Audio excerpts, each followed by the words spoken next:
ఇంట్లో ఓ కప్పు పెసరపప్పు ఉందంటే చక్కగా స్వీట్ అయితే తయారు చేసి పెట్టేయచ్చు. ఎప్పుడు ఒకే రకం స్వీట్ కాకుండా ఇలా డిఫరెంట్గా ట్రై చేయండి, చాలా బాగుంటుంది. అసలు ఈ స్వీట్ ఎలా చేసుకోవాలో ఇప్పుడు చూసేయండి. ముందుగా పెసరపప్పుని బాగా వాష్ చేసుకొని కొంచెం వాటర్ వేసి నానబెట్టుకోండి. నానబెట్టిన తర్వాత స్టవ్ అయితే ఆన్ చేసుకోండి. పెసరపప్పుని అయితే కొంచెం ఉడకనివ్వాలి. చూసారు కదా, పెసరపప్పు అయితే ఉడుకుతుంది కదా, కొంచెం మెత్తగా అయితే ఉడకాలండి, ఇలా పలుకులాగా అయితే ఉండకూడదు. చూసారు కదా, ఫైనల్గా మెత్తగా ఉడికింది కదా, దీన్ని అయితే మెదిపేస్తే పేస్ట్ లాగా అయితే అయిపోతుంది. ఇలా మొత్తం అంతటిని పేస్ట్ లాగా అయితే మెదిపేసుకోండి.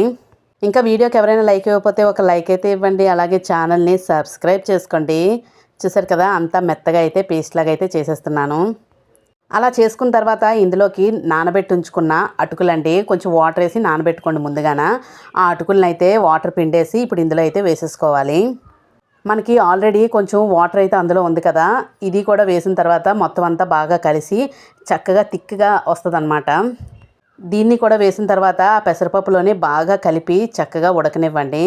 మీరు ఎప్పుడైనా ఇలాంటి స్వీట్ని ట్రై చేశారా? ట్రై చేస్తే తప్పకుండా కామెంట్ అయితే చేయండి.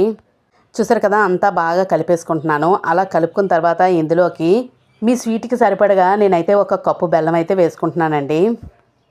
ఆ బెల్లం అంతా కొంచెం కరిగినంత వరకు బాగా కలుపుకోండి.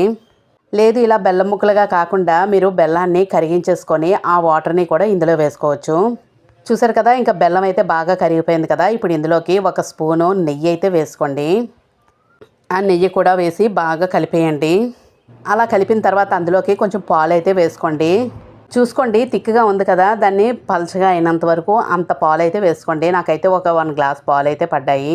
చూడడానికి పరమాన్నంలాగా అయితే కనిపిస్తుంది కదా. చాలా ఫాస్ట్గా, చాలా ఈజీగా ఈ స్వీట్ అయితే రెడీ అయిపోతుందండి. మంచి ఫ్లేవర్ కోసం యాలకుల పొడి అయితే వేసుకోండి. ఇంకా అదంతా బాగా కలిపిన తర్వాత ఇంకా సర్వ్ చేసుకొని తినేయడమే. ఇంట్లో ఎవరైనా చుట్టాలు వచ్చినా మనం ఫాస్ట్గా స్వీట్ చేసి పెట్టాలి, డిఫరెంట్గా అనిపించినప్పుడు మాత్రం ఇలాగ తప్పకుండా ట్రై చేయండి. చాలా ఇష్టంగా అయితే తినేస్తారు, మళ్ళీ మళ్ళీ అడుగుతారు కూడా. మీరు కూడా తప్పకుండా ట్రై చేసి ఈ రెసిపీని ఎలా వచ్చిందో కామెంట్ సెక్షన్లో అయితే పెట్టండి. ఫైనల్గా డ్రై ఫ్రూట్స్ అయితే వేసుకొని చక్కగా సర్వ్ చేసుకొని తినేయడమే. ఎమ్మీ ఎమ్మీ పెసరపప్పు అటుకుల పాయసం అయితే రెడీ అయిపోయింది. ఇంకా లైక్ అయితే ఇవ్వండి.